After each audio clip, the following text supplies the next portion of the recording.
Why is my Dish Remote TV2 not working even after changing the batteries? Hello everyone. Today we're going to tackle a common issue many of us face. A Dish Remote TV2 that's not working even after changing the batteries.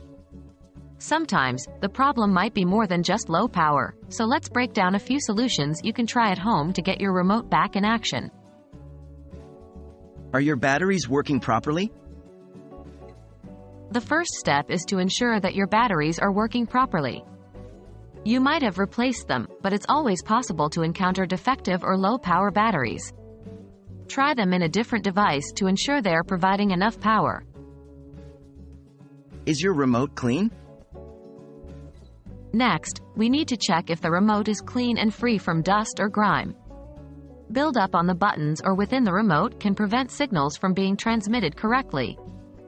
Remove the batteries and clean the interior and the buttons with a soft, lint-free cloth. You can also use compressed air to clean any hard-to-reach areas. Is your remote properly paired? Another common issue could be that your Dish Remote TV2 is not correctly paired with your TV. If the remote is unpaired, it won't communicate with your TV, even if it's in perfect working order. To fix this, follow the pairing instructions in your Dish user manual.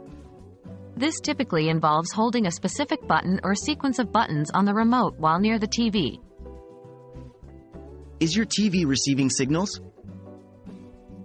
Even if the remote is sending signals, it won't work if your TV isn't receiving them. To ensure that the TV's IR sensor is working, use a different remote that you know is functioning and see if the TV responds. If it does, then the issue is likely with your Dish Remote TV2. Reset your remote.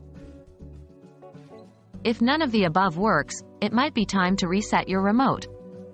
You can usually do this by holding down the power button for a few seconds, or there might be a specific reset button or sequence in your user manual.